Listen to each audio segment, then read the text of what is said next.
मावळमधील कुंडमळा भागात इंद्रायणी नदीवरील पूल कोसळल्याची घटना घडली। आज रविवारच्या सुट्टीनिमित्ताने अनेक पर्यटक इंद्रायणी नदीवरील पुलावरती एकत्र आले होते आणि याच ठिकाणाहून एक दुचाकी गेली आणि हा 30 वर्ष जुना पूल कोसळला आहे।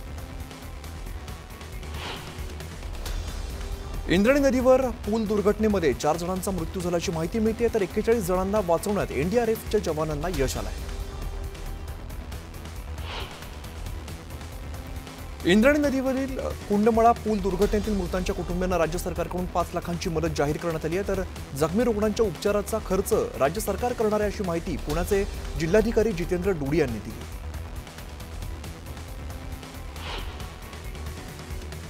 पुलासाठी 8 कोटींचा निधी मंजूर असून सुद्धा पुलाचं काम केलं नसल्याचा आरोप स्थानिक नागरिकांनी केलाय, तर काम का रखडलं याची चौकशी करणार असल्याचं वक्तव्य अजित पवारांनी केलं आहे।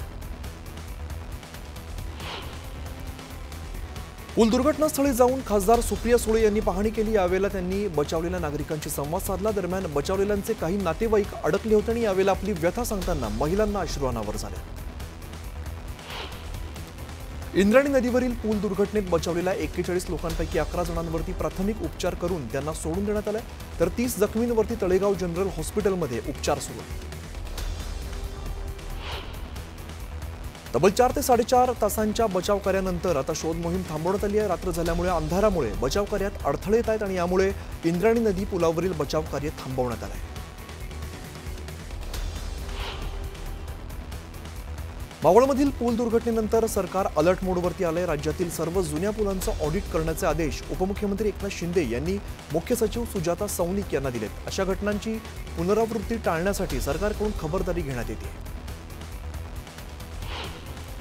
इंद्रायणी नदी पूल दुर्घटनेची पंतप्रधान नरेंद्र मोदींनी दखल घेतली आहे। पंतप्रधान मोदी आणि केंद्रीय गृहमंत्री अमित शाह यांनी मुख्यमंत्री फडणवीस यांना फोन करून या दुर्घटनेची माहिती जाणून घेतली आहे। मालवणमधील राजकोट किल्ल्यावरील नव्याने उभारण्यात आलेल्या छत्रपती शिवाजी महाराजांच्या पुतळ्याच्या बाजूची जमीन खचली आणि जमीन खचल्याने भगदाड पडलाय। याचा व्हिडिओ सोशल मीडियावरती व्हायरल होतो। राजकोटवरील छत्रपती शिवाजी महाराजांच्या पुतळ्याबाबतची बातमी न्यूज 18 लोकमतने दाखवली आणि याची दखल घेत सार्वजनिक बांधकाम विभागाच्या वतीने खचलेला भाग बुजवण्याचं काम सुरू केलं आहे। कृष्णा आंधळेला तातडीने अटक करून कडक कारवाई करा अशी मागणी सरपंच संतोष देशमुख यांचे भाऊ धनंजय देशमुख यांनी केली आहे। मी परीक्षेत पास झाले पण कौतुकाची थाप देण्यासाठी वडील नाहीत अशी खंत वैभवी देशमुखने व्यक्त केली आहे। नाशिक शहरात अवघ्या तासभर झालेल्या पावसामुळे शहरातील मुख्य रस्त्यांना ओढ्यांचं स्वरूप आलंय। नाशिक त्र्यंबक रस्त्यावरती गुडघाभर पाणी साचल्यामुळे नागरिकांसह वाहन चालकांना कसरत करावी लागते। केदारनाथमध्ये झालेल्या हेलिकॉप्टर अपघातात यवतमाळच्या वणी इथल्या राजकुमार जयस्वाल आणि यांची पत्नी आणि एका मुलीचा यात मृत्यू झालाय। या घटनेने संपूर्ण वणी शहरावरती शोककळा पसरली। केदारनाथला जाणाऱ्या हेलिकॉप्टरला अपघात झाला। या दुर्घटनेमध्ये 7 जणांचा मृत्यू झाला। या हेलिकॉप्टरमध्ये पायलटसह 6 प्रवासी होते। गौरीकुंड सोनप्रयागच्या जंगलात हे हेलिकॉप्टर कोसळलं आहे। राज ठाकरे आणि उद्धव ठाकरे एकत्र आले तर नक्कीच त्यांचं बळ वाढेल, मात्र ते एकत्र येतील असं वाटत नाही। ठाकरे बंधूंच्या युतीवरती मंत्री छगन भुजबळ यांनी हे वक्तव्य केलंय। माजी खासदार राजन विचारे यांनी शिवसेना आणि मनसे युतीबाबत विधान केलंय। दोन्ही ठिकाणच्या कार्यकर्त्यांच्या मनात युती व्हावी अशी भावना आहे, म्हणून उद्धव ठाकरे युतीसाठी सकारात्मक आहेत असं राजन विचारे म्हणाले। पंढरपूरच्या विठ्ठल रुक्मिणी मंदिरात राज ठाकरे आणि उद्धव ठाकरे एकत्र येण्यासाठी अभिषेक करण्यात आलाय। मनसे आणि ठाकरे गटाचे कार्यकर्त्यांनी एकत्र येत अभिषेक घातला। रश्मी ठाकरेंमुळे शिवसेना फुटल्याचा आरोप भरत गोगावलेंनी केला। यावरती भास्कर जाधवांनी प्रतिक्रिया दिली आहे। भरत गोगावले काय बोलले मी ऐकलं नाही, पण मी गोगावलेंसारख्या उडणटप्पू लोकांना उत्तर देत नाही अशी टीका जाधवांनी केली आहे। 2-4 जागांसाठी युती करू नका अशा शब्दात भास्कर जाधव यांनी शिवसेना कार्यकर्त्यांना समज दिली। संघ आणि भाजपमध्ये समन्वय बैठकीचं आयोजन करण्यात आलं। बैठकीत भाजप आणि संघातील 33 आयएमचे प्रमुख पदाधिकारी यांनी उपस्थिती लावली। स्थानिक स्वराज्य संस्थांच्या निवडणुकीपूर्वी होणाऱ्या या बैठकीला विशेष महत्त्व आहे। सोमवारी होणारं वैभवी आणि धनंजय देशमुखांचं ठिय्या आंदोलन तुर्तास स्थगित करण्यात आलंय। शाळा सुरू होण्याचा पहिला दिवस आणि पेरणीचा काळ असल्यामुळे कोणालाही त्रास न होण्यासाठी आंदोलन स्थगित केल्याची माहिती आहे। दारूच्या दुकानातील बॉटल विक्री करणाऱ्या खिडकीतून आत घुसून चोरी केल्याचा व्हिडिओ समोर आलाय। रोख रक्कम आणि घेऊन पसार झालेला शेख राजा बाबा या आरोपीला पोलिसांनी अटक केली आहे। बुलढाण्याच्या नांदूर तालुक्यातील निबोळा देवीचं दर्शन घेऊन नदीपात्रात आंघोळ करताना पाय घसरून 5 महिला बुडाल्यात. यातील 3 महिलांना वाचवण्यात यश आलंय, तर खामगावच्या सुटाळपुरातील माय लेकींचा बुडून मृत्यू झालाय. बुलढाण्यातील गावठी दारूच्या कारखान्यावरती पोलिसांनी छापा टाकलाय. कारवाईमध्ये पोलिसांनी दोघांना ताब्यात घेत कारखाना उद्ध्वस्त केलाय, तर कारखान्यातील साहित्य ताब्यात घेण्यात आलंय. पालघरच्या बोईसर तारापूर एमआयडीसीतील कारखान्याला आग लागल्याची घटना घडली. अग्निशमक दलाला सहाय्याने आगीवरती नियंत्रण मिळवण्यात यश आले. सुदैवाने कोणतीही जीवितहानी झालेली नाही. बुलढाण्यात गावठी दारू उत्पादन करणाऱ्यावर पोलिसांनी कारवाई केली आहे. यावेळेला पोलिसांनी 2 जणांना ताब्यात घेतले. दारूचा कारखाना उद्ध्वस्त करत मुद्देमाल जप्त केलाय. अकोल्याच्या कौलखेड चौकात किरकोळ कारणावरून एका व्यक्तीची हत्या करण्यात आलेली आहे. मुरलीधर डाबेराव असं मृतक व्यक्तीचं नाव आहे. लावणी नृत्यांगना हिंदवी पाटील हिच्या सह्याद्री अमृततुल्य या दुकानावरती पुणे महानगरपालिकेकडून कारवाई करण्यात आली. या कारवाईत हिंदवी पाटीलच्या दुकानासमोरील बोर्ड क्रेनच्या सहाय्याने तोडण्यात आला. कोणतीही पूर्वसूचना न देता ही कारवाई करण्यात आल्यामुळे हिंदवी पाटीलने नाराजी व्यक्त केली. पुण्यातील सराईत गुंडाचा सोलापुरात पोलिसांनी एन्काउंटर केलाय. काही दिवसांपूर्वी तो सोलापुरातील लांबोटी गावाजवळ लपल्याची माहिती पोलिसांना मिळाली होती. पूर्वसूचना न देता शाहरुख शेखचा एन्काउंटर केल्याचा आरोप शाहरुखच्या पत्नीने केलाय, तर पुणे पोलिसांच्या पथकातील अधिकाऱ्यांचं निलंबन करण्याची मागणी नातेवाईकांनी केली आहे. भिवंडीतील वल गावाच्या हद्दीत केमिकलचा साठा असणाऱ्या गोदामाला भीषण आग लागली. आगीमध्ये 48 वर्षीय समाधान भोजने या कामगाराचा मृत्यू झालाय. नाशिकच्या सुरगाणातील मालगोंदा इकडे पत्नीने पतीची कुऱ्हाडीने हत्या केल्याची धक्कादायक घटना समोर आली आहे. हत्या करून पत्नीने मृतदेहाचे तुकडे करून गोणीमध्ये भरून पुरल्याचं पोलिसांकडून सांगण्यात आलंय. वाशिमच्या कारंजामध्ये अंमली पदार्थांची तस्करी करणाऱ्या एकाला पोलिसांनी अटक केली. आरोपीकडून पोलिसांनी 3 किलो गांजा जप्त केलाय. अहमदाबाद विमान दुर्घटनेत कराडच्या 2 जणांचा मृत्यू झालाय. कल्याणी ढवळीकर यांच्या पतीसह लंडनला जात होत्या. जळगावच्या खेड गावात मका लागवड करताना अंगावरती वीज कोसळल्यामुळे 25 वर्षीय तरुणाचा मृत्यू झालाय. मोहित पाटील असं मृत्यू झालेल्या तरुणाचं नाव आहे. शहापूरमध्ये पोलीस पाटील गणेश चौधरी यांच्यावरती हल्लेखोरांनी प्राणघातक हल्ला केला. हल्ल्यातील एका अल्पवयीन हल्लेखोराला पोलिसांनी पकडलंय. पुण्याच्या शिरूरमधील सणसवाडीमध्ये अवैधरित्या गावठी पिस्तुलांची विक्री करण्यासाठी आलेल्या एका व्यक्तीला पोलिसांनी अटक केली. आरोपीकडून 2 गावठी पिस्तूल आणि 8 जिवंत काडतुसं असा एकूण 4,06,000 किमतीचा मुद्देमाल जप्त केलाय. कोल्हारकोटी राज्यमार्गावरती भीषण अपघात झालाय. ट्रॅव्हल्स आणि ट्रकच्या अपघातात 3घांचा दुर्दैवी मृत्यू झालाय, तर 7 ते 8 जण यात गंभीर जखमी झाले. कर्नाळ रोडवरील एका मंगल कार्यालयात सुरू असलेल्या लग्न सोहळ्याच्या वेळेला गर्दीचा फायदा घेत दागिने चोरणाऱ्या चोरट्याच्या मुसक्या पोलिसांनी आवडल्या. सांगलीच्या उमदी इकडे राष्ट्रीय महामार्गावरील 2 दुकानं चोरट्यांनी फोडली. 3 लाखांपेक्षा अधिक साहित्याची चोरी करण्यात आली. या चोरीच्या घटनेने एकच खळबळ माजली. छत्रपती संभाजीनगर शहरातील न्यू एसटी कॉलनीमध्ये विद्यार्थ्यांचं अपहरण करण्याचा प्रयत्न झाला आणि या मुलाने आरडाओरडा केल्यामुळे अपहरणकर्त्यांचा डाव फसलाय. सिंधुदुर्ग जिल्ह्याला पावसाचा ऑरेंज अलर्ट देण्यात आलाय. कुडाळ, सावंतवाडी आणि कणकवली या भागात जोरदार पावसाने हजेरी लावली आहे. छत्रपती संभाजीनगर शहरात जोरदार पाऊस झाला. संभाजीनगर जिल्ह्यातील बहुतांश भागात पेरणीला सुरुवात झाली, त्यामुळे शेतकरी सुखावला आहे. बेळगावला मुसळधार पावसानं झोडपलंय. चोरला घाटातला पर्यायी रस्ता पावसात वाहून गेला, त्यामुळे बेळगाव गोवा मार्ग हा बंद झालाय. भुसावळ जामनेर रस्त्याच्या चौपदरीकरणाच्या कामामुळे पावसाचं पाणी शेतात जातं. यामुळे शेतजमिनीचं मोठ्या प्रमाणात नुकसान होत असल्यामुळे शेतकऱ्यांनी नाराजी व्यक्त केली. खेडमधील जगबुडी नदीने इशारा पातळी ओलांडली, त्यामुळे नदीकाठच्या गावांना सतर्कतेचा इशारा दिलाय. रत्नागिरी जिल्ह्यात पावसाने जोरदार हजेरी लावली. यामुळे भारजा नदीने धोक्याची पातळी ओलांडली. नदीकाठच्या गावांमध्ये पूरस्थिती निर्माण झाली. रत्नागिरी जिल्ह्याला पावसाने अक्षरशः झोडपून काढलंय. मुंबई गोवा महामार्गावरील परशुराम घाटात डोंगरावरून दगड माती रस्त्यावरती आल्यामुळे वाहतूक धीम्या गतीने सुरू आहे. मुसळधार पावसामुळे खेड दापोलीत मुख्य रस्त्यावरती पाणी वाहू लागल्यामुळे मार्गावरील वाहतूक दस्तुरी फाटा ते पालगड मार्गे वळवण्यात आली आहे. येवला शहर आणि ग्रामीण भागात वादळी वाऱ्यासह पावसाचा कहर सुरू आहे. एका दिवसात 55 मिलीमीटर पाऊस कोसळला आहे. नगरसूल इथल्या एका घराची भिंत कोसळून मायलेकी यात जखमी झाल्या. रत्नागिरी जिल्ह्यात पावसाने दाणादाण उडाली आहे। रत्नागिरी तालुक्यातील मानेवाडीत डोंगराचा भाग खाली आल्यामुळे पार्किंग केलेल्या 5 दुचाकी या ढिगाऱ्याखाली अडकून आले। सिंधुदुर्ग जिल्ह्यात ऑरेंज अलर्ट जारी करण्यात आलाय। समुद्रात जवळपास 3 मीटर उंचीच्या लाटा उसळत आहेत। समुद्र खवळलेल्या स्थितीत असून मच्छीमारांनी खोल समुद्रात मासेमारीसाठी जाऊ नये असं आवाहन प्रशासनाने केलं आहे। संतश्रेष्ठ निवृत्तीनाथ महाराज पालखीचा पहिला रिंगण सोहळा संपन्न झालाय। झेंडेकरी आणि विणेकरी तुळशी वृंदावन डोक्यावर घेऊन नाथांच्या पालखीला रिंगण घालतायत। नाशिकच्या सिन्नर तालुक्यामध्ये पहिला रिंगण सोहळा पार पडलाय। सिल्लोड तालुक्यातील मिरची उत्पादक शेतकरी संकटात सापडलेत। अंबाई परिसरात मिरचीवरती मोठ्या प्रमाणात कोकडा या रोगाचा प्रादुर्भाव झाला, त्यामुळे मिरचीची रोपं उपटून टाकण्याची वेळ शेतकऱ्यांवरती आली। ठेकेदाराच्या चुकीमुळे दापोली खेड राज्यमार्ग बंद करण्यात आलेला आहे। पावसाळ्यापूर्वीची पुलाची कामं पूर्ण न झाल्यामुळे राज्यमार्ग बंद करण्याची वेळ प्रशासनावरती आली आहे।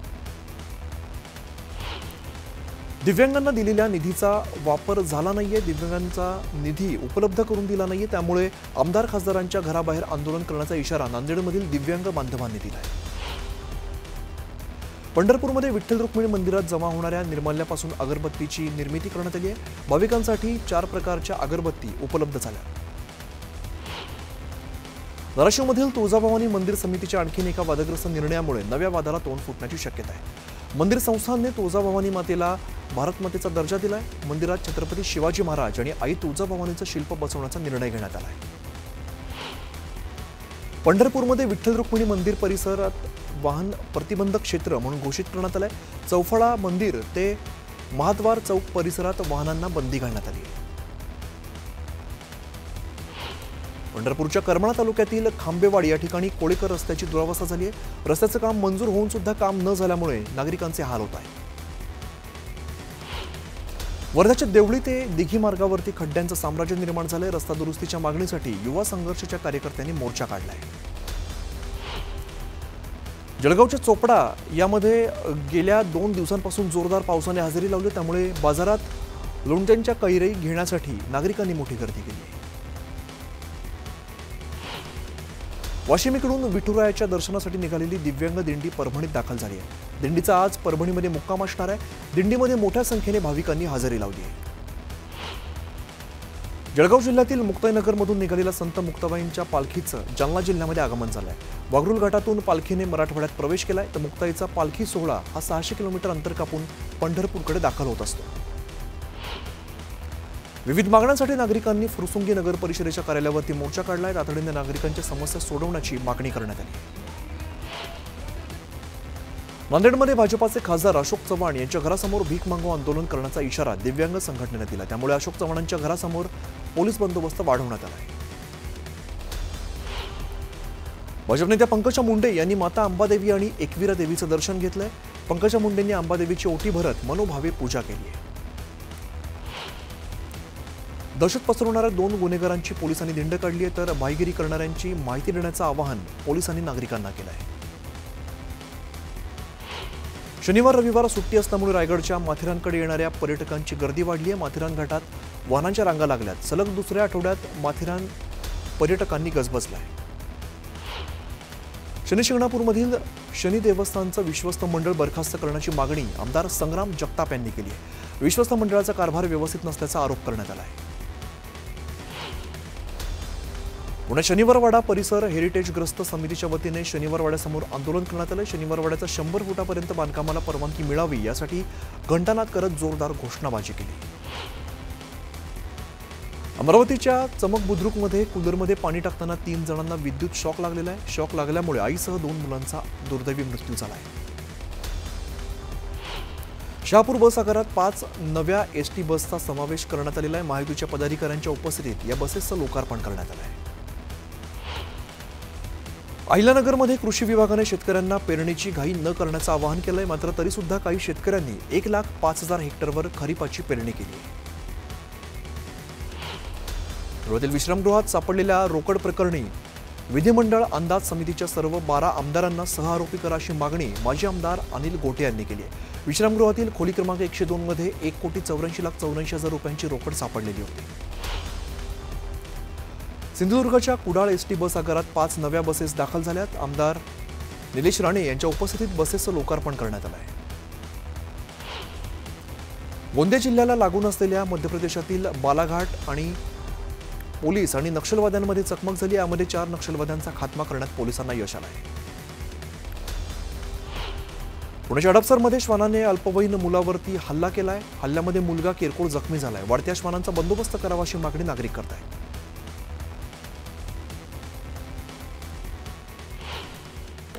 आणि आता एक विशेष बातमी बघूया। महापालिका निवडणुकांचं बिगुल वाजण्यापूर्वीच शिवसेना उद्धव बाळासाहेब ठाकरे पक्षाकडून मोर्चे बांधणी सुरू झालेली आहे।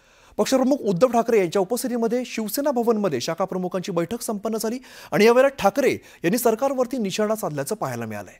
शिवसेनेने जे करून दाखवलं ते आजच्या सत्ताधारी पक्षाने घालवून दाखवलं अशी टीका त्यांनी केलेली आहे। बघूया। शिवसेनेनं करून दाखवलं, सत्ताधाऱ्यांनी घालवून दाखवलं। उबाठाच्या बैठकीत ठाकरेंची टीका। पालिका निवडणुकीसाठी मोर्चे बांधणी सुरू। मुंबई महापालिकेसह आगामी स्थानिक स्वराज्य संस्थांच्या निवडणुकीच्या हालचाली सुरू झाल्यात। राज्य सरकारने प्रभाग रचनेचे आदेश जारी केल्यानंतर सगळेच राजकीय पक्ष तयारीला लागले आहेत। राजकीय अस्तित्वाची लढाई असलेल्या शिवसेना ठाकरे गटानंही कंबर कसली आहे। पक्षप्रमुख उद्धव ठाकरे यांनी मुंबई महापालिका निवडणुकीसाठी शिवसेना भवनात शाखा प्रमुखांची बैठक घेतली। या बैठकीत त्यांनी सत्ताधाऱ्यांवर निशाणा साधला। शिवसेना पक्षानं करून दाखवलं आणि आजच्या सत्ताधारी पक्षानं घालवून दाखवलं, हे मतदारांच्या निदर्शनास आणून द्या अशा शब्दात ठाकरेंनी सत्ताधाऱ्यांवर घणाघात केलाय। सत्ताधाऱ्यांवर निशाणा साधतानाच उद्धव ठाकरे यांनी विधानसभा निवडणुकीत झालेली चूक दुरुस्त करण्याची सूचना शाखा प्रमुखांना दिली। विधानसभा निवडणुकीत मतदार याद्यांमध्ये मोठा घोळ झाल्याचा आरोप करण्यात येतोय। या फेरफारामुळे मतदारांची संख्या मोठ्या प्रमाणावर वाढल्याचा मुद्दा विरोधकांकडून मांडण्यात आलाय।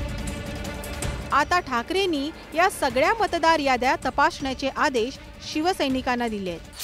शाखा प्रमुखांच्या बैठकीत कोणते आदेश दिले? शाखा प्रमुख, उपशाखा प्रमुख, विभाग प्रमुख, विधानसभा संघटक, महानगर प्रमुख यांनी आपापल्या प्रभागातील बूथ प्रमुख, वॉर्ड प्रमुख, उपविभाग प्रमुख, विभाग प्रमुख यांच्या बैठका घेऊन तात्काळ कार्याला सुरुवात करण्याची सूचना उद्धव ठाकरेंनी दिली।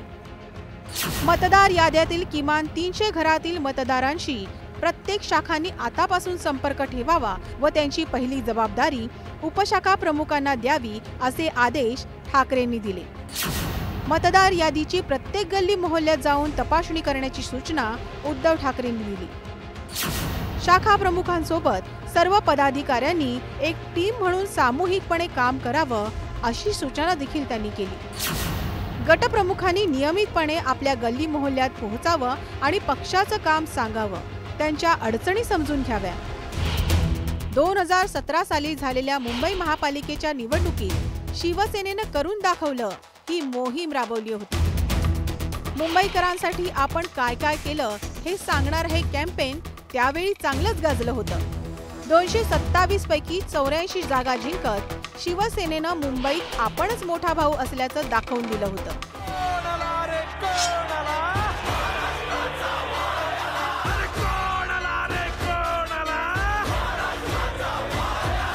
पण आता परिस्थिती बदलली आहे। मुंबई महापालिकेवर एक हाती सत्ता राखलेल्या उद्धव ठाकरेंसाठी ही निवडणूक आव्हानात्मक असणार आहे, कारण शिंदेंच्या बंडानंतर शिवसेनेत उभी फूट पडली।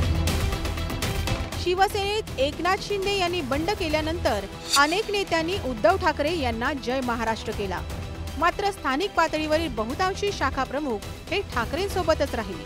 आता याच संघटनात्मक आधारावर ठाकरे मुंबई महापालिकेचं मैदान मारण्यासाठी प्रयत्नशील आहेत। Bureau report, news 18 Lokmat.